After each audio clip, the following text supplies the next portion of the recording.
Thank you, ConectUS Audio, and Danny, who is our door monitor today as well. Really happy to see so many of you here today. Please keep your questions to the end. We'll have a few minutes toward the end.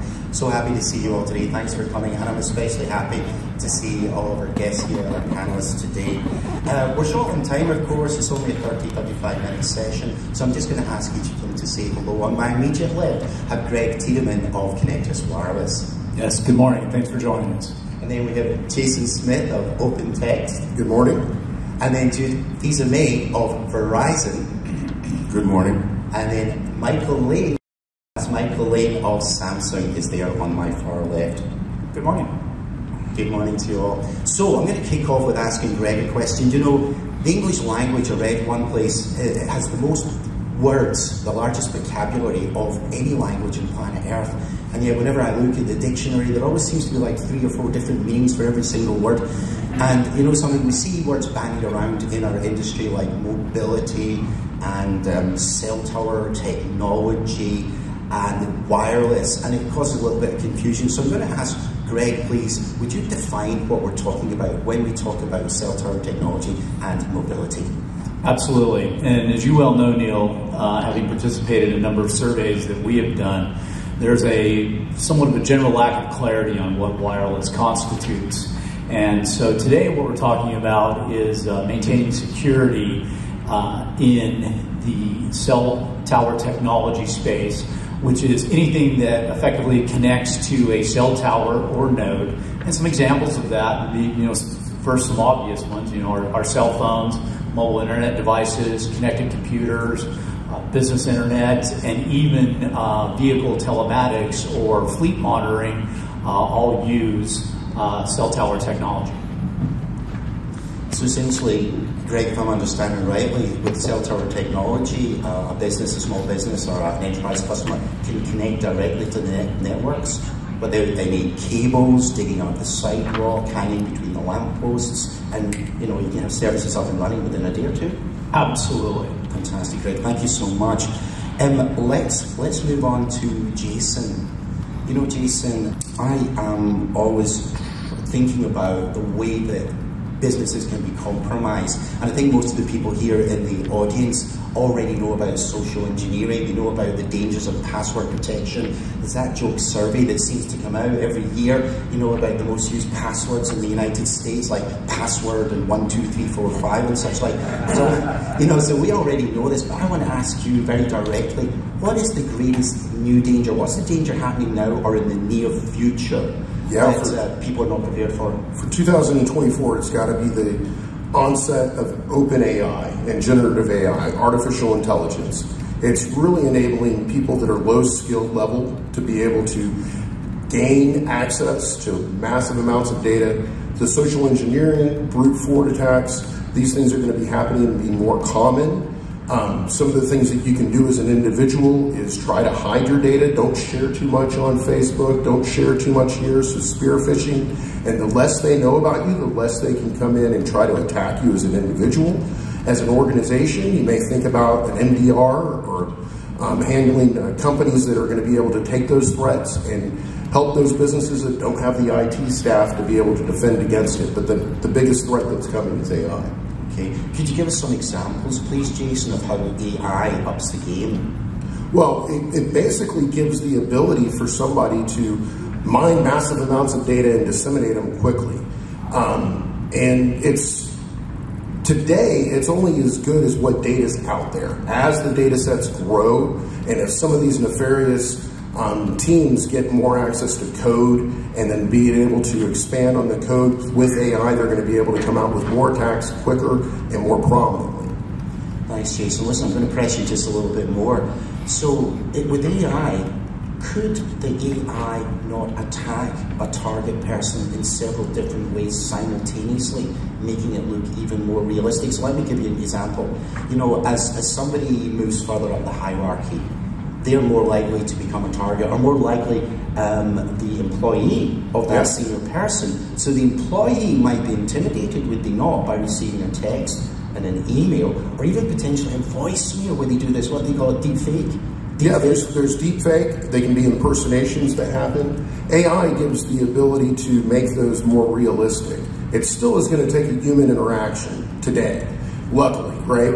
And without that human interaction, but what it does is it gives people that are low skill a higher skill level by being able to take this tool and make more strategic spear phishing attacks, more strategic emails, and they can send them out quicker and faster.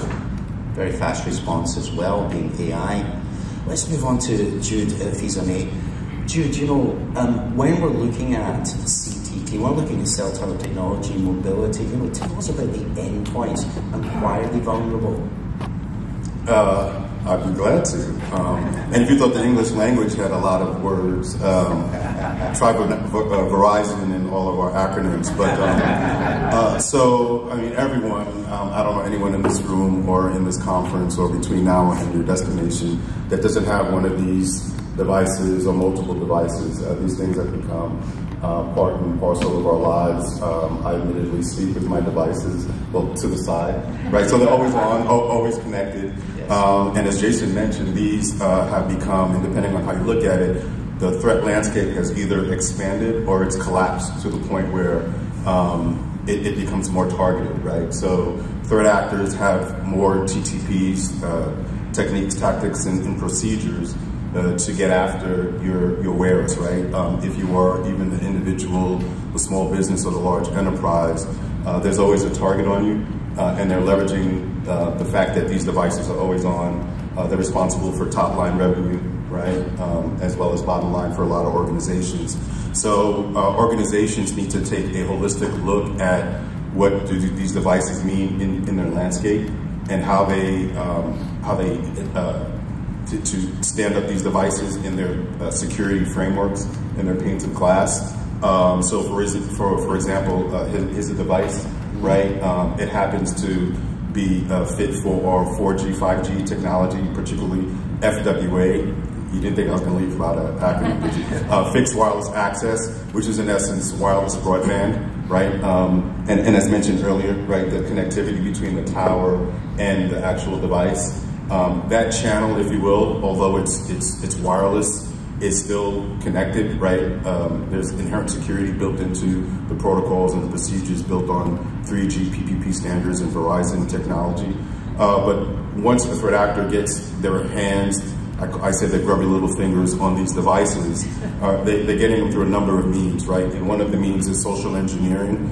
In social engineering, Verizon has taken a unique view because of our unique visibility, not only into the network, but into these devices.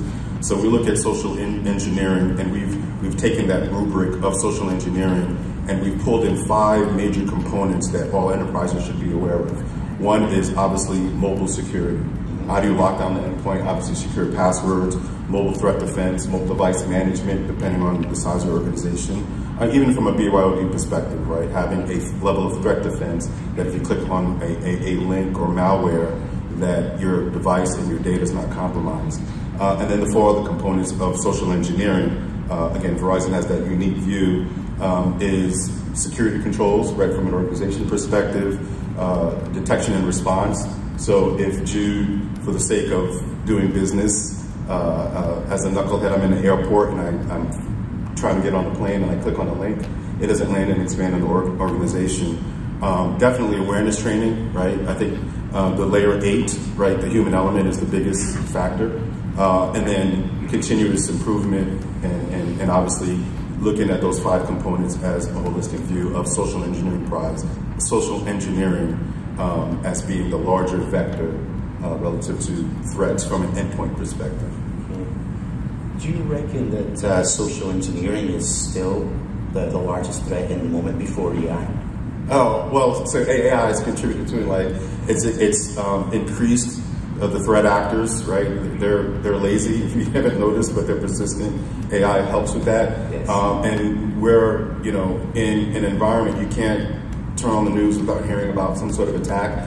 And most lately, you know, there've been social engineering attacks with a lot of the kind of companies that we use because of either a voice phishing attack, a phishing, right, an email, either on your laptop or your small form factor device, or a smishing, an SMS text, or what we call quishing, which is a QR code that they use. AI is just accelerating that, especially with the advent, not the advent, but the use of deep fakes and leveraging AI engines and learning language models to land and expand in an enterprise. Thank you, Jim. Thank you so much. I'm sure there will be questions, and I believe Edward will have the microphone in just a moment or two. But let's move on, please, to Michael Lane of Samsung. You know, I always want to let I'm an old dad, by the way. Yeah, I'm an old dad. Your younger children, and I always want them to have an experience life as much as possible. But at the same time, I want to protect them. You know, and the best way to protect them would, of course, be to keep them in the house all day long, and you know, to pad the walls and switch off the electricity and such like. But I know, and it's always a compromise, isn't it, for us, keeping them safe versus letting them have fun and develop. But Michael, let me ask you this: is it the same? Is it the same in the mobility world, in your world? Is there a trade-off between risk tolerance and visibility? Thanks, Neil. Great question. And I'm about to change my name to Layer 8, so I never realized that as humans we're on the Layer 8 spectrum. So there we go. I'm going to change my name to that. So no, absolutely. I think data protection and risk threats go hand in hand. And whether you're a seller in this enterprise space or you're a business owner and evaluating solutions, you really have to evaluate your risk tolerance versus the impact to the end user and the full functionality of the device and how that may change how you deploy things. That's especially critical if you work in a regulated industry, healthcare, finance, government, education. And if you don't follow those regulations, what happens if you do have a breach? What happens if you do have data loss? Not only from the loss of the data perspective, but financially, what are those implications if you don't put the right processes and procedures in place? So I really think that, again, whether it's a human doing something silly at an airport, clicking on the wrong button, or a nefarious actor using social engineering, all of those things can be mitigated in the wireless space with some great just common sense and practices that are in place. And really that process starts with IT security and infrastructure security. First and foremost, working with the line of business management and understanding what do those end users really need and how does that use they'll impact and potentially conflict with the privacy of the data. Because from my perspective, you know, Verizon thinks they have a lot of active industry trying working at Samsung, but the data and the data behind that data is what you need to protect, because that's the most important asset within your organization is information. So how do you get that to be as secure as possible? And there's really 4 methodologies that can be used. The first, and which is probably the least secure, it has zero security posture. We see this a lot in the BYOD space, where a company simply gives an end user the ability to bring their phone to work, gives them access to corporate email, corporate websites, etc., with no management at all.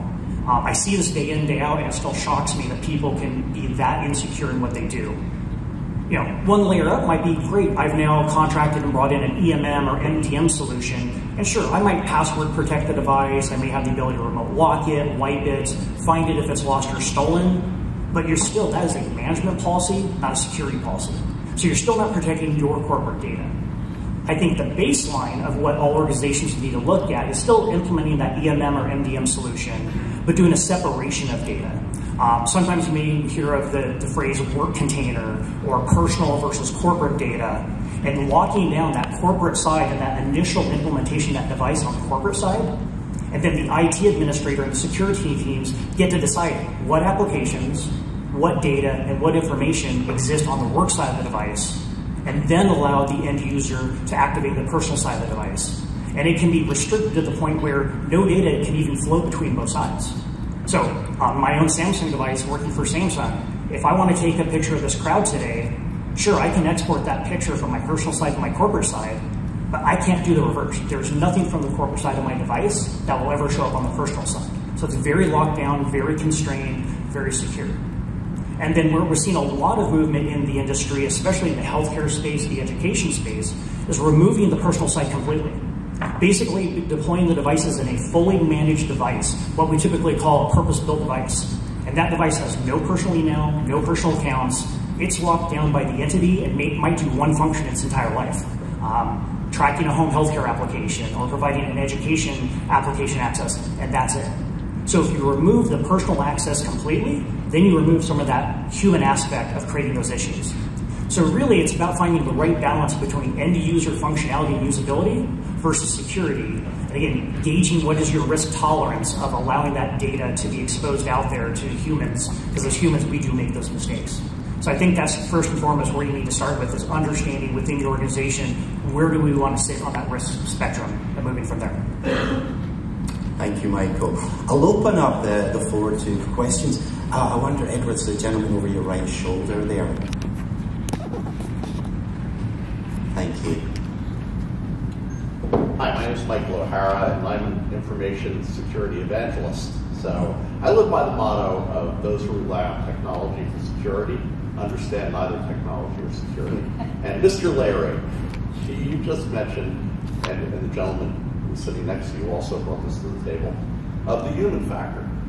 So how do you meld all these great solutions you're talking about with building a real and meaningful culture of security within organizations? You want to go first?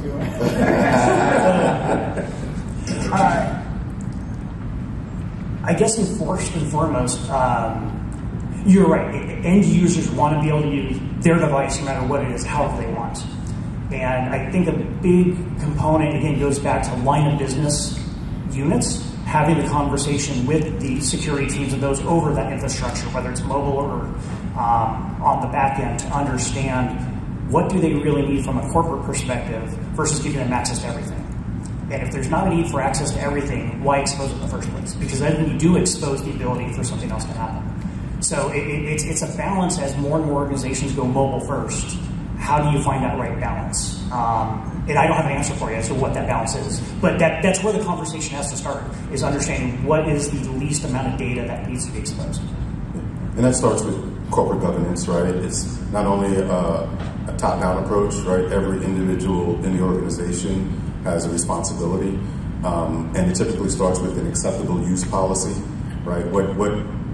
And the use cases from the lines of business. What is this device supposed to be doing, and what is it not supposed to be doing? And again, we realize that an acceptable use policy is as good as the paper is written on, and if it's not good, you'll be using it in the smallest room in the house, right? I'll let you figure that out, right? Because it'll be worth just as much.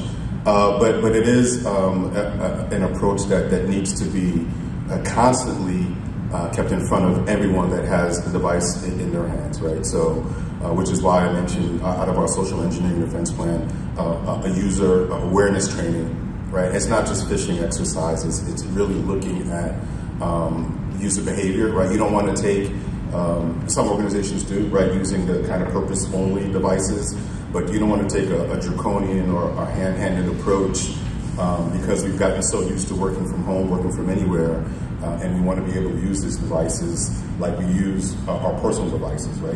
Even if it's a persona, right, work or personal, or if it's a standalone device. But I think it's a culture thing. And to your point, you can train the best security practitioners, and they can't follow an end user home, right, kind of thing. They can only have that conversation early and often, and then have the technology to protect not only if, but when something happens. Thank you, Jude. Another question from the floor? Thank you. Sorry, my name is John Lockhart. I'm the School Web Development Officer at the Edinburgh Law School, the University of Edinburgh, United Kingdom. And very interesting comments, particularly about BYOD. That's a very interesting challenge that we have about securing particularly BYOD devices. Because I think my question is ultimately about, you said about threats, and I think the big thing that we face is complacency. The complacency is the big threat that we face at the university. One example you probably heard of is, does it really take a disaster to get people's attention, you know?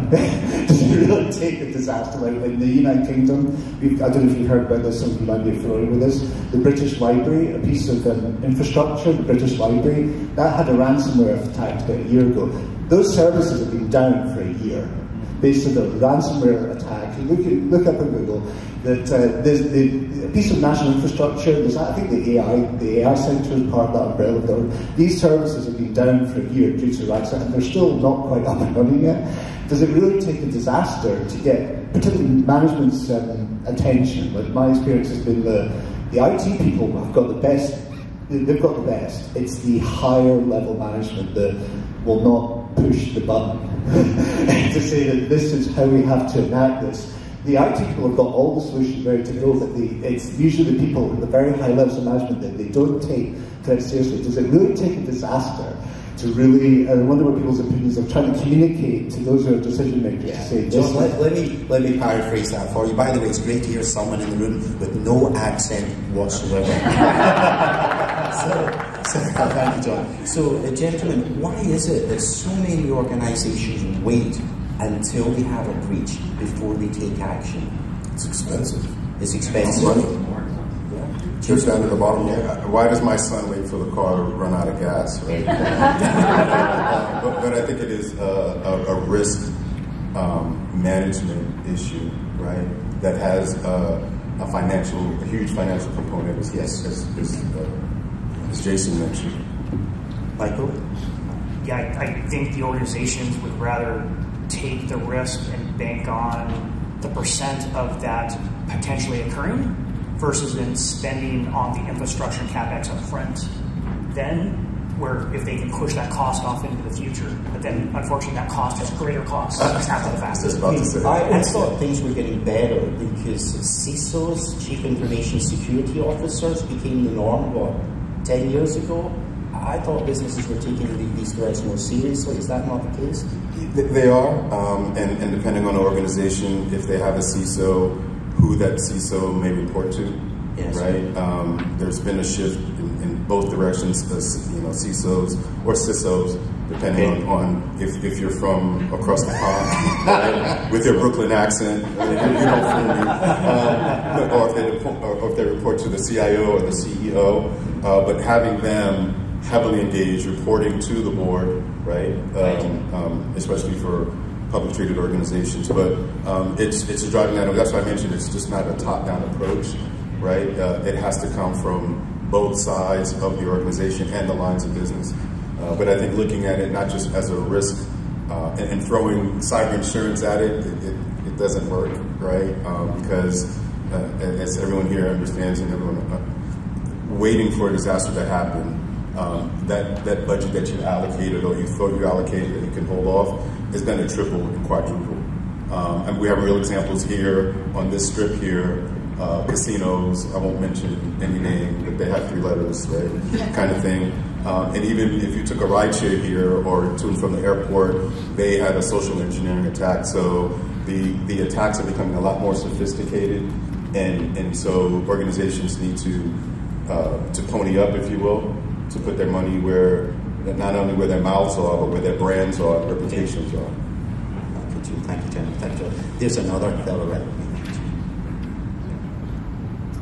Hey, great talk so far, guys. I really appreciate it. Roland Feldmeyer, Absolute Software. So the question that I have is, you guys are talking mobile everything, right? Samsung user here, Verizon customer. So my question really becomes, here, let me get into that. All right. The question really becomes, we're talking about partnerships, right? Channel partnerships. But should this become more of a partnership between carriers, equipment manufacturers, and customers? For example, you're talking about snitching and a lot of phone-related threats. Verizon has, about 145 million customers in the US? Each person probably has about 3 devices. So you have a sensor network of about 450 million devices that could potentially feed into a much larger AI model that Verizon is hosting and could potentially eliminate some initial threats from, from ever hitting the phone. And then when we start talking about the concepts of separating personal life, work life, personal life, right? One is under full MDM control, one is not. Yet I use both devices to become my mobile hotspot, right? Everything is hidden, nobody can get into it. But again, it becomes one of those sensor network concepts. So my thought is, why are we not talking about AI at the carrier level, protecting all of these devices? Because what I'm starting to feel is, I need to have my own personal AI on all of my devices in order to defend against all the, attacking AIs. So is there any sort of concept, that the carriers are working on in collaboration to put together a large-scale AI protection model for mobile devices, since that seems to be the highest threat vector at the moment? For some reason, I think that question is directed at me. So we are, right? And I like to say, if I haven't thanked the partners, the partnerships are great. We could only be as good as we are with our partners, not only from the Samsung side, from ConectUS, obviously, but the channel as well. And you make a great point. So Verizon, as I mentioned earlier on the onset, that Verizon has a unique view and unique capabilities.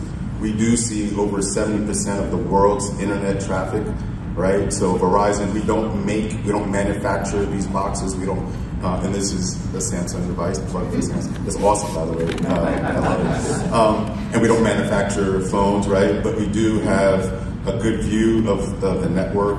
We have a great bit of intelligence, right, from open source, closed source intelligence to feed into all of our models, our AI models included.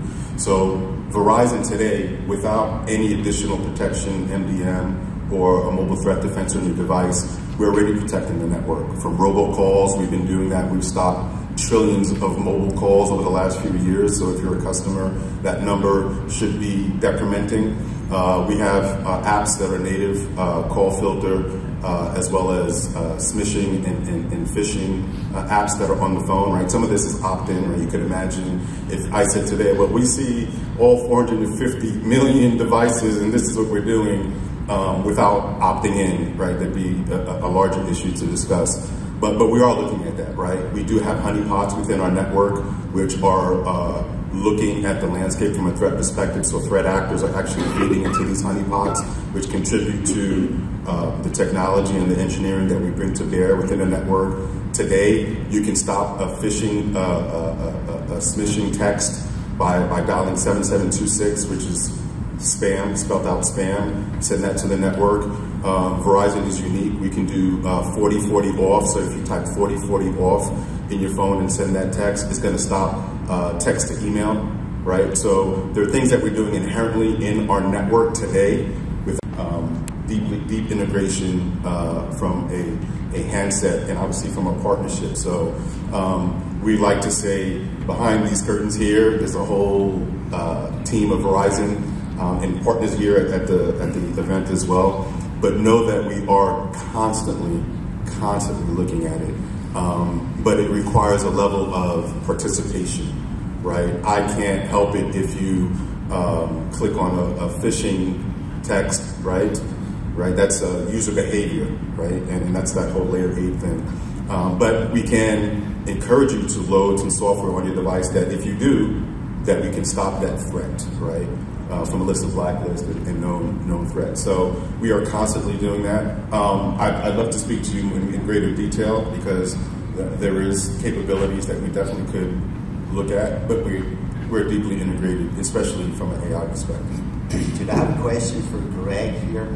I was reading in Forrester, I've read several reports recently that are talking about the upcoming explosion of cell tower technology connected devices and networks, because of course, as we said earlier on, it doesn't require the sidewalk to be dug up, it doesn't require cabling to be strung between lampposts and such like. And I believe the CAGR, I read the CAGR is incredible. The amount of money that is going to increase both in the US and worldwide over the next 10 years is something in the region of 46% each year compound.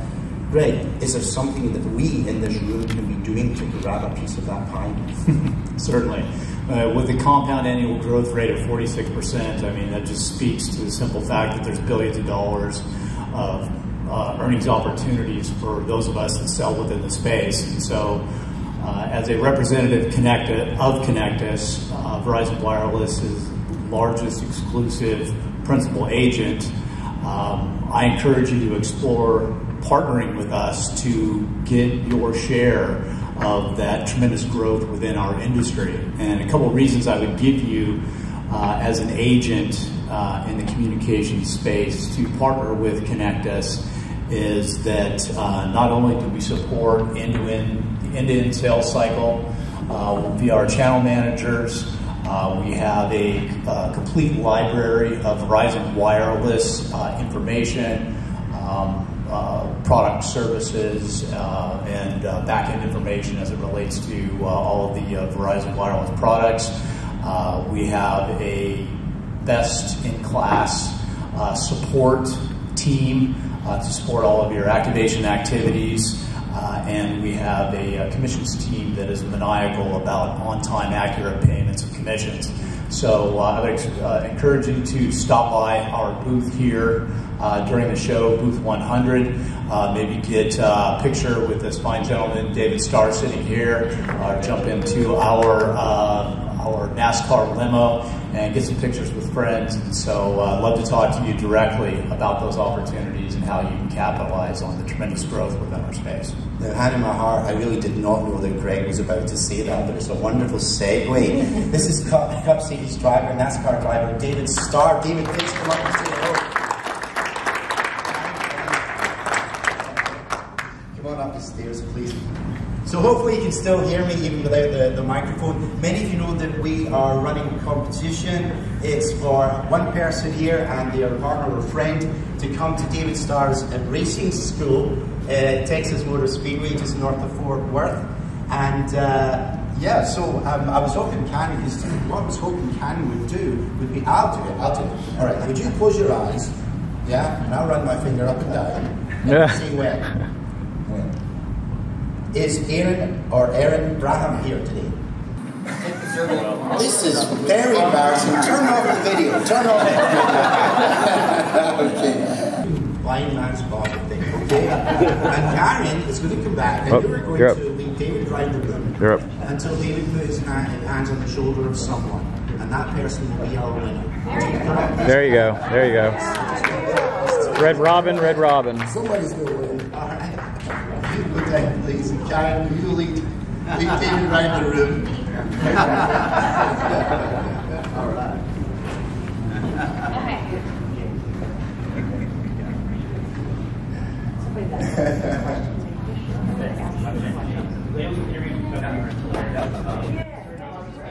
Okay.